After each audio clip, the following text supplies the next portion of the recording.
Hello everyone, I welcome you to Vigyan Bharat.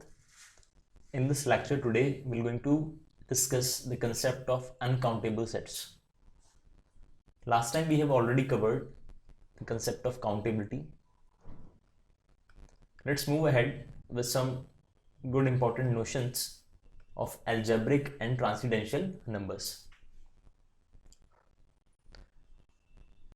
This is a prerequisite for this lecture, that you should know what is countable set and what is a bijection, that we have already covered in detail in the previous lectures. So you should go through them if you are watching this directly. Just a second, there is some insect. Yeah.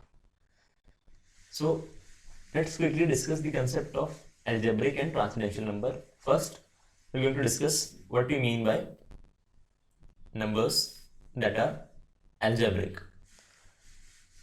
The real numbers which we have studied are divided in broadly these two categories, algebraic and transcendental.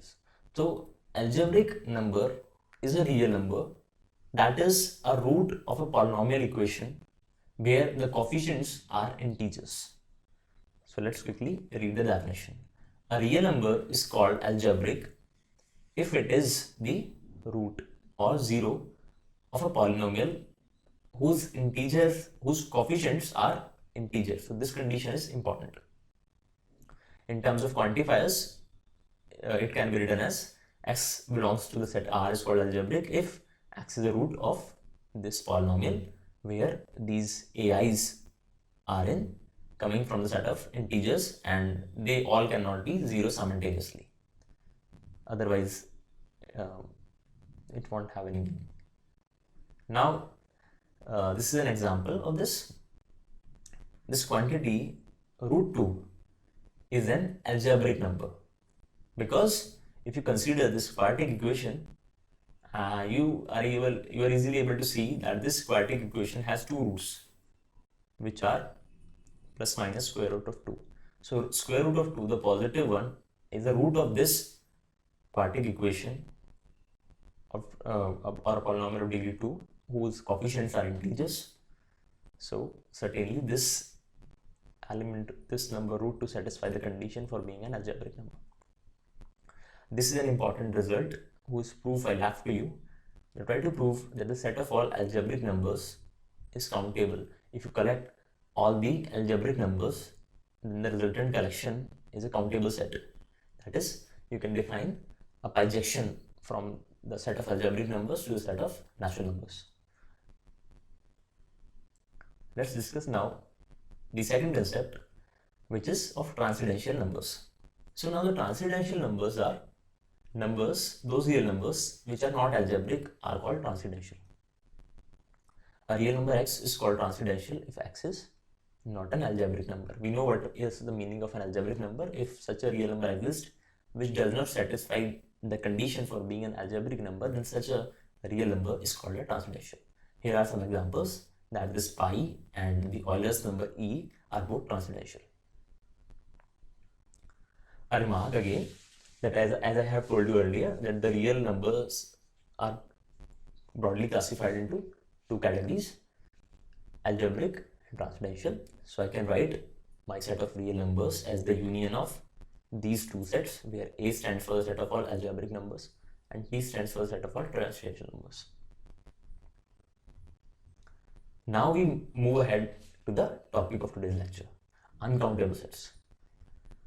We recall a set is called countable if there exists a bijection from the set of natural numbers onto the set we are trying to prove that it is countable. Suppose a set S, if there exists a bijection from S onto the set of natural numbers, then such a set S is called countable. Now, a set is called uncountable if it is not countable. So it is now first try to understand this idea before moving to the definition. A set is called uncountable. A set is uncountable if it contains so many elements that they cannot be put in one-to-one correspondence with the set of natural numbers. That you can think of this, that we don't have that many natural numbers so that we can define a one-to-one correspondence or a bijection to an uncountable set. So let's quickly see the definition. A set S is said to be uncountable if it is not countable. That is, there does not exist any bijection from the set of natural numbers onto the set S. Now these are very important, some equivalent characterizations or some equivalent way of saying a set to be uncountable. Try to understand it very carefully. A set X is called uncountable. This stands for if and only if and only if the following conditions hold. That is, the first equivalent characterization is that there is no injective function from the set X to the set of natural numbers. If there is no injection, that is, there is no mapping which is 1 1, so it cannot be onto also. Sorry, I said something wrong. If it is not injective, then it cannot be bijective, because for bijection I require two things, 1 1 and onto. But if it fails this one, if it is not 1 1, so it cannot be bijection. Okay.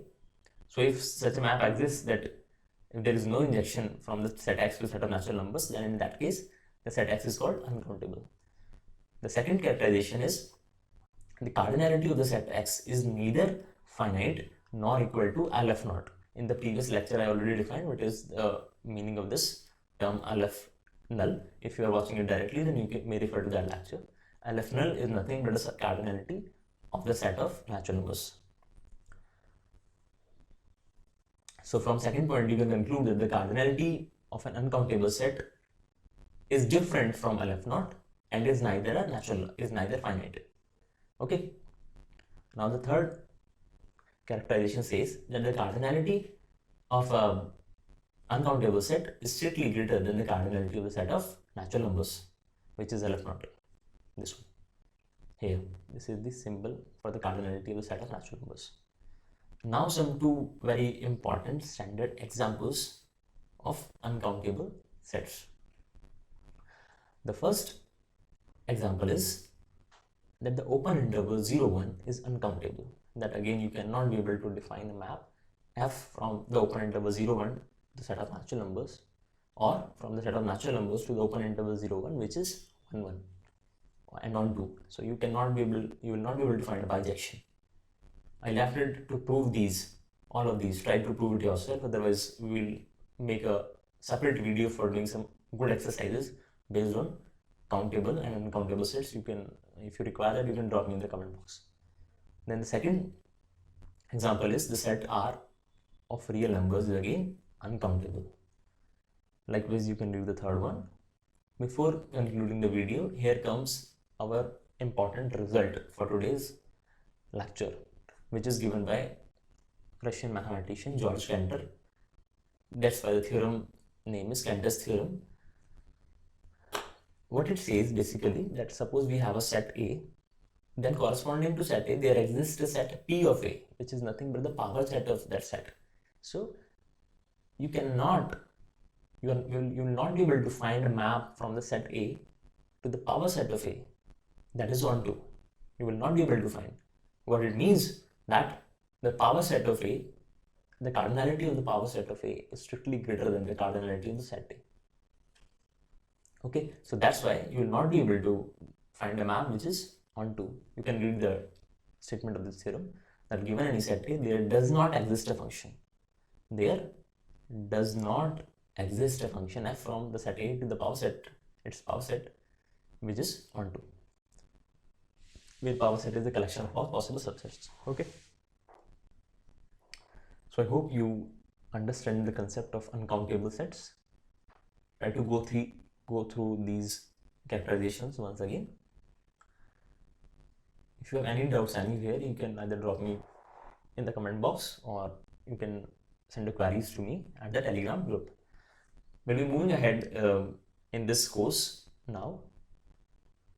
We'll be doing some good exercises, as I said, based on countability and uncountability. But before that, we'll be moving. Our next topic would be real number system. So, introduction to the set of real numbers, because we'll be going to study everything in real number system. So the concept of supremum, infimum of a set, related properties, the completeness of R, everything we're going to study.